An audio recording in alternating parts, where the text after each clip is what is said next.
spoke as follows in answer to Lord Brahma's request.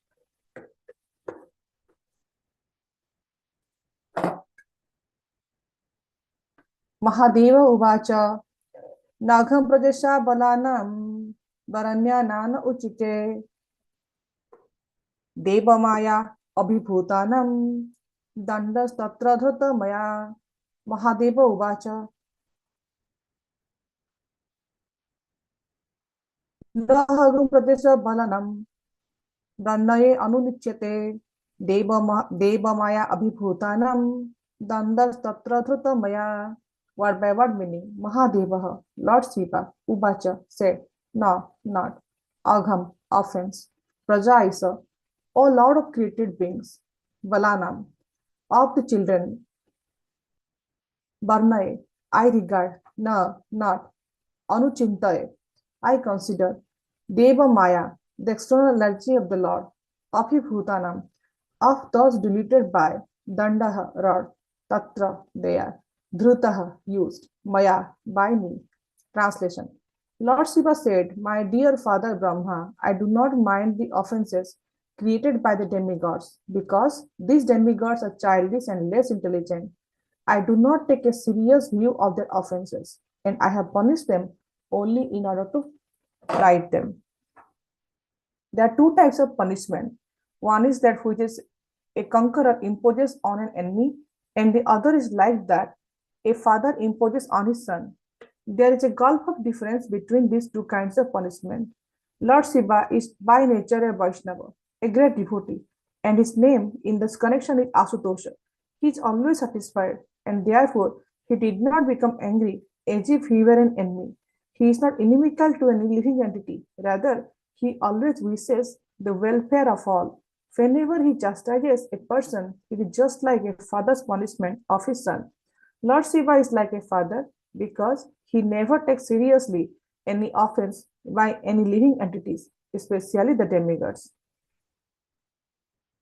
Om Agyanatimirandhasya Gyananjana Salakaya Chakshrumitam Yena Tasmai Sri Gurave Namah Sri Chaitanya Manobhishtam Sthapitam Yena Bhutale Swayam Rupam Kadamahyam Dadanti Swapadantikam Bandeham Sri Guru Sri Yuta Padakamalam Sri Guru Vaishnavamscha Sri Rupam Sagrajatam Sahagana Raghunadvitam Tam Sajivam Sadvetam Sabudhutam Parijana Sahitam Krishna Chaitanya Devam Sri Radha Krishna Padan Sahagana Lalita Sadvishakhanvitam Cha He Krishna Karuna Sindhu Dina Bandhu Jagatpate Gopesha Gopika Kanta Radha Kanta Namastute Tapta Kanchana Gaurangi Radhe Vrindavaneshwari Vrishabhanu Sute Devi Pranamami Hari Priye Vancha Kalpa Tarubhascha Krupa Sindhu Vacha Patitanang Pavaneva Vaishnavebhyo Namo Namo Jai Shri Krishna Chaitanya Prabhu Nityananda Sri Advaita Gadadhara Sri Vasadi Gaura Bhakta Vrinda Lachara Nivasaya Nityaya Paramatmane Balabhadra Subhadrabhyam Jagannathaya Te Nama Hare Krishna Krishna Krishna Hare Hare Hare Rama Rama Rama Hare Hare. Hare Krishna, dear devotees. Thank you for joining today for the morning Srimad Bhagavatam discussion. So these days we are discussing 4th canto and the 7th chapter. Recently we completed the 6th chapter. In the 6th chapter we saw that how the demigods, after all the devastation happened in Daksha sacrificial arena, they are basically approaching Lord Brahma and they're narrating what incidents happened, how all this, how Daksha is, all this fire sacrifice area has been destroyed. So Brahma is listening calmly to all these demigods, whatever they're narrating. And finally, Lord Brahma is saying that whatever demigods did, basically they have committed an offense to the lotus feet of a top class Vaishnava, who is Lord Shiva. We all know that there's Lord Shiva is the number one Vaishnava. He's always meditating on the glories of Lord Vishnu. So Brahma saying that they have committed a offense unto the lotus feet of Lord Shiva. And finally, with all the demigods persistence and request, Lord Brahma, being a wonderful negotiator, he is heading towards Mount Kailasa with all these demigods, and he is approaching Lord Shiva. So now, while in this particular chapter, in this last chapter, sixth chapter, there is a brief discussion about the glories of the Mount Kailas and how Brahma and the demigods are praying to Lord Shiva, and all these wonderful qualities of Lord Shiva has been described over there. So now we are entering into the into the second chapter, into the seventh chapter, and are going to discuss about the verse number 1 and 2. So with this background, we are going to discuss these two verses. So these are two wonderful verses over here, and being a Vaishnava, so we have to learn a lot of things from this particular verse. And Srila Prabhupada very wonderfully has described what should be our role in this kind of situations and how we should behave. So my knowledge on this beautiful subject matter is very limited, but with all of your blessings and guidance of Guru and Gauranga, would like to glorify this beautiful subject matter and try to go deep into this verse with all of your blessings and guidance. So Lord Brahma, with all demigods, basically he is approaching Lord Shiva, and while approaching Lord Shiva, basically he is first glorifying Lord Shiva. It's not like that, he's telling, he's like trying to persuade Lord Shiva. It's not that way. He's basically, in the beginning, he's glorifying Lord Shiva, how he is the controller of the entire universe, and how he's not still attached to the Maya, and how he's above all this mode of dualities, and all these demigods, basically they're kind of children. He is basically glorifying to Lord Shiva. The later he is telling that Lord Shiva must forgive Daksha and all these four sages who have offended Lord Shiva. Then he is also trying to say that Daksha has refused to give share to Lord Shiva in the sacrifice, but Lord Shiva will get his share. Like that, he is trying to persuade and trying to act as a negotiator between demigods and Lord Shiva. So here we must try to understand one thing, that Brahma, like in the current material situation also, like when something happens in material world also, there is a negotiator is there. Like between company or between the friends, or if something happens, like we don't leave the things, we stay unattended like that. Like Daksha Prajapati's situation and portfolio, if you see, it's in a high level. He was basically appointed to create the entire universe, to help basically Brahma in creating the next order of life. So now Daksha Prajapati has been basically he has been killed by he has been basically killed in this incident. He is basically destroyed, wanted to assess in this incident. But now Brahma is thinking, now Daksha Prajapati is not there, and he was handling this task. Who is going to help Supreme Lord in the creation? So he is in a dilemma now. Now, when some kind similar kind of situation happens, we always think that yes, this person, whoever was there, is not a good position. He was not good, and probably will get another one. Something like that. Sometimes in our mind comes. But from here in this incident, we see that Brahma, he is basically father to Lord Shiva, and also he is also created also Daksha Prajapati. So he is thinking how to create a harmony between like everybody, and how to basically help Supreme Personality of Lordhead in his mission in like procreating. So Daksha was wonderful in doing that task. So he's trying to convince, basically he's trying to becoming a negotiator and try to give Daksha another chance. It's not like that, like he has committed an offense and throw him out. So we need to understand when similar kind of situation happens in our community, or either in our friend circle or anywhere, we have to understand this quality from Lord Brahma here. So here Brahma is trying to persuade Lord Shiva that these demigods have committed offenses towards you, and please bless Daksha, and also you forgive these four sages. So Lord Shiva, basically we see that he is a number one Vaishnava. He is trying to say that here very nicely Prabhupada has like he has translated it. Lord Shiva is saying that, my dear Father Brahma, I do not mind the offenses created by these demigods, because the demigods are childish and less intelligent, and I do not take a serious view of their offenses, and I have punished them only in order to right them. So here we can take a simulate a situation where sometimes we see that a father is holding a small baby. When the father is holding a small baby, 6 months old baby or 1 year old baby, the baby sometimes does some kind of mischief. Like all of you, Prabhuji and Matajis, you might have your kids, and when the kid were very small, you might be holding them, and sometimes out of fun, the kid will spit on you, and the kid will like put her hand or his hand in such a way that you'll get a small slap, or he'll just pull your ear out of fun, out of that, because that time the child doesn't know anything. And happily what we do, we try to pamper the child more. So here Lord Shiva is saying that these demigods basically they are less intelligent than child is, and I do not take a serious offenses of their this childish behavior. So when our small little child does this kind of like behavior towards us, we take it very sportively. We don't take any action about it. But when the same child, when he grows bigger and bigger and becomes an adult, when he does some kind of offenses like that, then the thing then basically that can be considered to a topic of discussion, because that time the same child is basically is not less intelligent. So Lord Shiva basically he is very he is another name of Lord Shiva is basically Asutosh. That means that he is always satisfied. And Lord Shiva being a number one Vaishnava, his Vaishnava one attitude is what, that they do not hold any anger and they don't consider anybody as an enemy. So similarly, Lord Shiva does not consider that like Daksha Prajapati is his enemy. He's not giving Daksha Prajapati a punishment so that he's not giving Daksha Prajapati a punishment out of any anger or out of any grudge. He is just giving him a punishment so that a father is trying to rectify a son's mistake.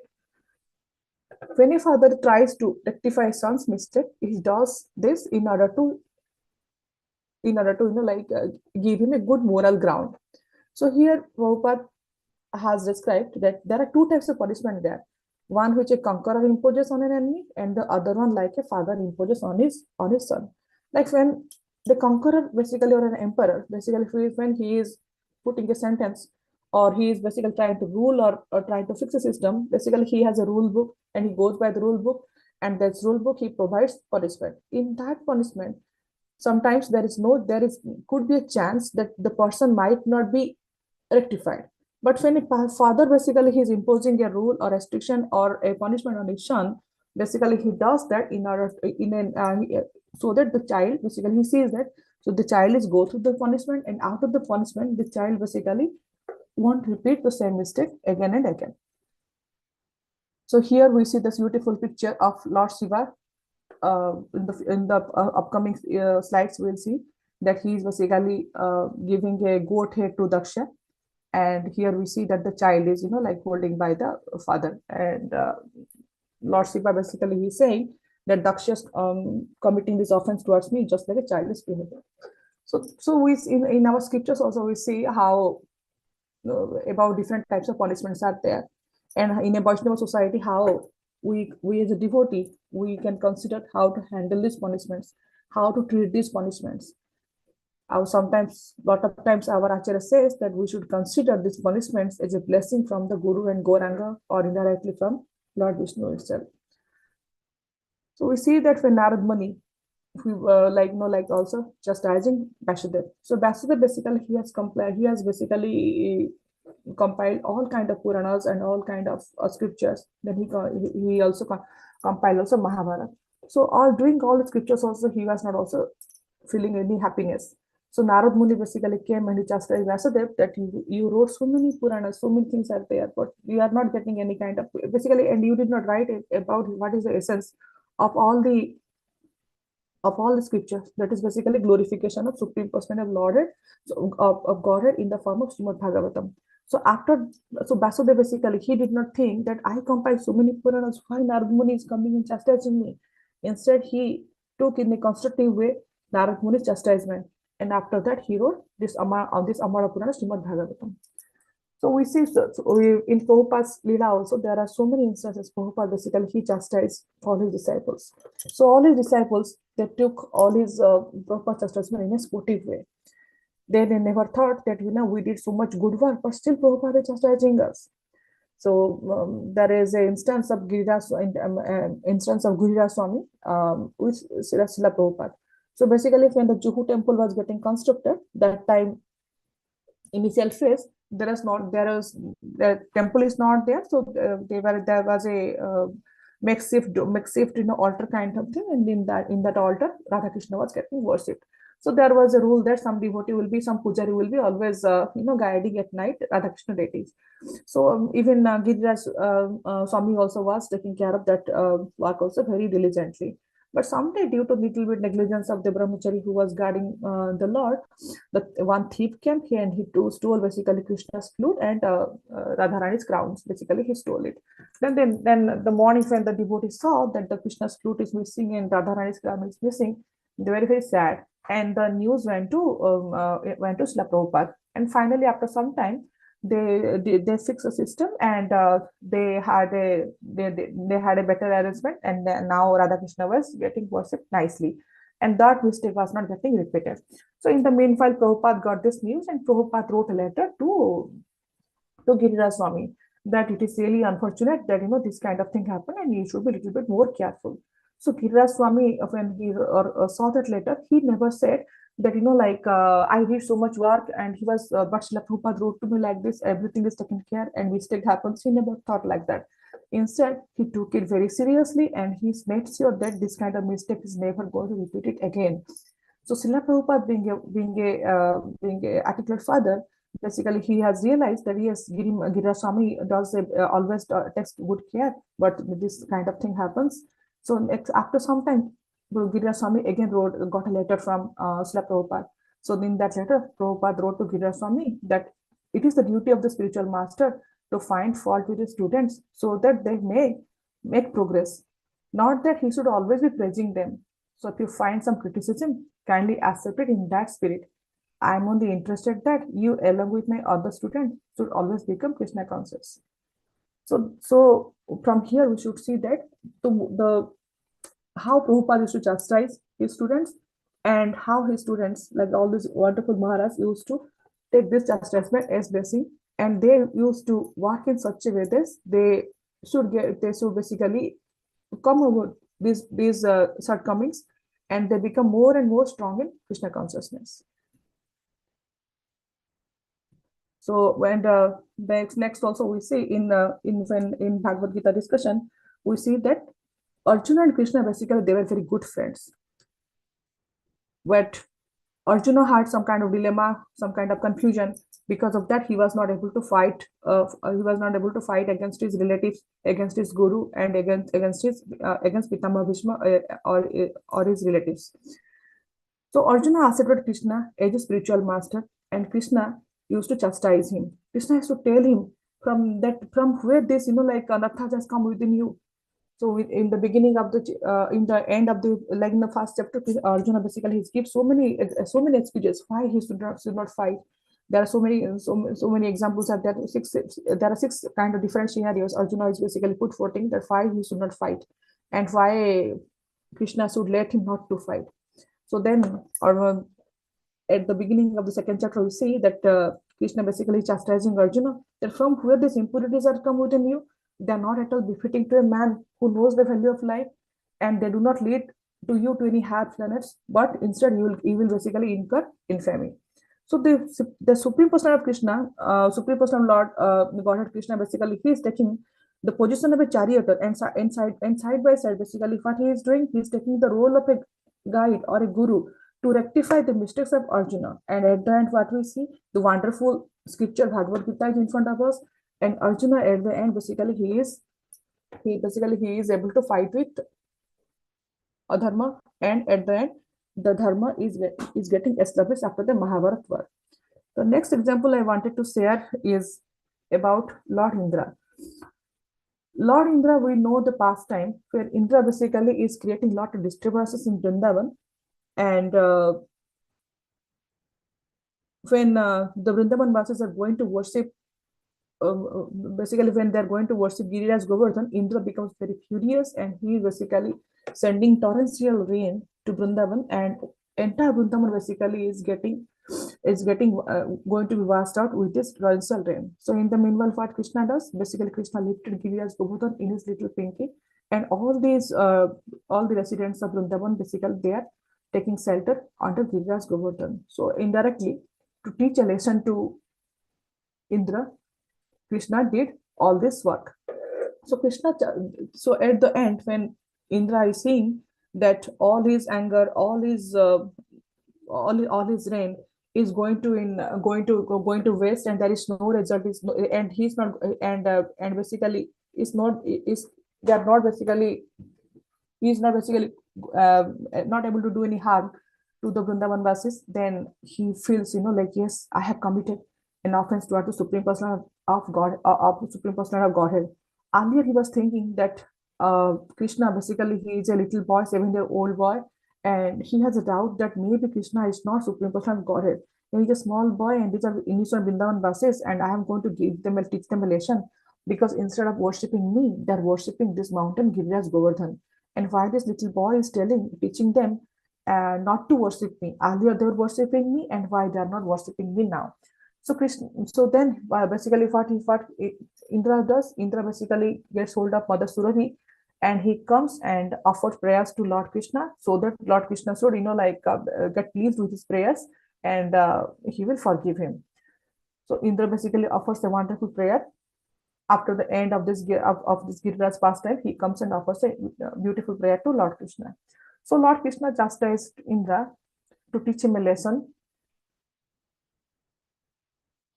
and he did not chastise him that so that because he is angry and he is having any kind of grudges there, or neither that Indra is a demigod and I am going to chastise him. He makes sure that Indra understands what is humility and what is his job, and how he should diligently perform his task. Indra's task is to protect the citizens, protect, like give water, to give rain, adequate amount of rain, or he protect his kingdom, or like as a king of the demigods, is to do his task. It's not like that he is going to trouble the innocent Vrindavan Vasis. So when Indra basically is requesting Lord Krishna to forgive him, that time Krishna chastised Indra. That chastisement is not out of any anger, but not out of any gross or any kind of revengeful attitude. So Krishna forgave Indra, but he never told that, yes, you were basically did all this kind of torrential rain, through all kind of torrential rain on the citizens, so that you are going to get get your worship, or this you wanted this Vrindavan Vasis are going to worship you. That is not going to happen. Instead, he forgave Indra, but he did not establish Indra Puja. Indra Puja was permanently cancelled in Vrindavan. Instead, what happened? Govardhan Puja was established. So if there is a zero punishment is there, then there is a chance of repeating mistakes are there. So Lord Krishna wanted to make sure that Indra does not create the same mistake again and again. So that's why the punishment was necessary. So after this, King Indra also prayed that, my dear Lord, you are my supreme father and the supreme spiritual master and the supreme king. Therefore, you have the right to chastise all the living entities whenever there is any discrepancy in their behavior. This when in a Vaishnava community, this Vaishnava aparat basically is very powerful.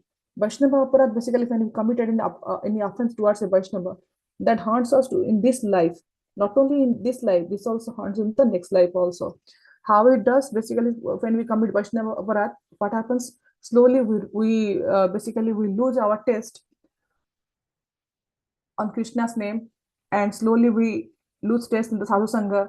Then simple opulent prasad also taste also very lighter to us, and slowly what happens? We lose also taste in chanting, and finally one day we realize that we are basically gone far away from bhakti, and instead we have been captured by the Maya. So Daksha has deep-rooted envy and pride, and he has so much envy and pride towards the Lord Shiva, so his punishment should have been severe. So that's why Daksha was basically, he was born into ashes by Lord Shiva, and later on we see that Lord Shiva is so kind. He did not, like completely forgive Daksha. Instead, he got a he got some amount of punishment, and he got a goat head, and all these four offenders were there. They also got some kind of punishment, and those kind of discussions we will have in the next chapter. So offenders would receive punishment as a favor, otherwise any scope of improvement is also curtailed. So, and one more thing also to discuss here, like when somebody is chastising, who can chastise, and when a senior is chastising, how it has to be, how we know we should accept it. So when a person who is basically in a position to chastise is chastising, like your guru or your father or somebody is to chastise you, that time we should take the chastisement as kind of a blessing, as kind of a method to rectify our mistakes, so that we're not going to repeat the same mistake again and again. And next also, like when somebody is going to chastise, they should also see that whether they're in a position to chastise or not. And different candidates also accept the chastisement in a different way. Like there is a small story we just wanted to share, and after this I would like to end this discussion here. Like Srila Prabhupada in the beginning days, like he has so many disciples are there. So Tamil Krishna Goswami Maharaj was there. So Tamil Krishna Goswami Maharaj used to go all around, and he was very convincing in his preaching, and he used to preach outside, and when nicely he basically preaching, and he used to get uh, so many Lakshmis he used to get, and when he was getting so many Lakshmis he used to get, and she used to give it to Srila Prabhupada. So Srila Prabhupada never told him a good job or anything like that. Then one day Bhurijan Prabhu, he went to do his he was basically, Bhurijan Prabhu is into always into chanting. So Bhurijan Prabhu went outside, and he did some kind of preaching outside, and he got $100, and he gave it to Srila Prabhupada. So Srila Prabhupada, when he saw this $100, he was very, very appreciative, and he told so many good words to Srila Prabhupada, to Bhurijan Prabhu. So looking at this, Tamal Krishna Goswami was very surprised, and he was thinking, I got so many Lakshmi and so many thousands of dollars for Srila Prabhupada, but Srila Prabhupada never appreciated me the way he's appreciating Bhurijan Prabhu. So then he opened his heart to Srila Prabhupada. Srila Prabhupada, you never appreciated me like this. So Srila Prabhupada responded that Bhurijana is a like young boy, and he basically he has done a good job, and he has basically went out of the way to get this $100 Lakshmi for my movement, and I know you are more and more capable, and you should get more and more for our movement. So as a spiritual father, or a guru, spiritual guru, Prabhupada knew where does Bhurijan Prabhu stand, and what is his shortcomings, and what is like what is his talents are there. And similarly, he also knew what is Tamal Krishna Goswami Maharaj's talent and Tamal Krishna Goswami Maharaj's shortcomings. So accordingly, he used to guide. So that kind of relationship Srila Prabhupada used to have with his disciples, with Tamal Krishna Goswami and Bhurijan Maharaj, and with Bhurijan Prabhu, and here we see with with all of his other disciples. So that way, Prabhupada used to chastise them, and his disciples used to take the chastisement as his blessing. So, here with this, would like to end today's discussion here. And as we discussed here, that when in a Vaishnava community, like from the examples of Lord Shiva and Brahma discussion here with Daksha Prajapati, we should understand the chastisement when a senior authority is doing, it is for our own betterment, so that we don't get into the victim of committing the same mistake again and again. So with this, would like to end today's discussion. Thank you so much. Hari Bol.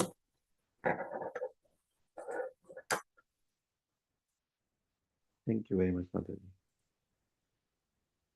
We'd like to wish everybody a safe and Krishna conscious day ahead, and we'd like to offer our prayers to the Supreme Lord by chanting Hare Krishna, Hare Krishna, Krishna Krishna, Hare Hare, Hare Rama, Rama Rama, Hare Hare, Hare Krishna, Krishna Krishna, Hare Hare, Hare Rama, Rama Rama, Hare Hare, Hare Krishna, Krishna Krishna, Hare Hare, Hare Rama, Rama Rama, Hare Hare. I would like to offer these prayers on this, especially as a showering of blessings from all Vaishnavas for Jai Prakash Prabhu's birthday today, so that he can serve the Lord by wonderfully, as He's always serving, by wonderfully preparing as many preparations as possible. Hare Krishna to Jai Prakash Prabhu. Thank you. Hare Krishna. Jai Nrsingo, Jai Nrsingo, Jai Jai Nrsingo, Praladesha Jaya Padma Mukha Padma Bringam, Ugraviram Ugraviram Mahamukam Mahavishnu Jalantam Sarvatomukham, Sarvatomukham Nrsingam Narsingham Bhishanam Vishnu Bhadram Bhadram Mrityam Namyam, Nrsinga Bhagwan ki Jai, Ki Prahlad Jai, Maharaj ki Ki Jai. Jai. That's offer our humble obeisances to all the Vaishnava devotees of the Lord. Vancha Panchakalpatarubhasya Kintu Vipasannavavesha Patita Patanam Pavaneva Vaishnavebhyo Vaishnavebhyo Namo Namaha. Vaishnavinda ki Ki Jai. Jai, Granthar Srimad Bhagavatam ki Jai. Srila Jai, Prabhupada ki Ki Jai. Jai. Premanande. Hari Hari Hari Bol. Oh, happy Krishna conscious birthday, Jai Prakash Prabhu. Thank you. Hari Hari Bol Bol, Mataji. Hari Hare Bol. Krishna. Hare Krishna. Thank you.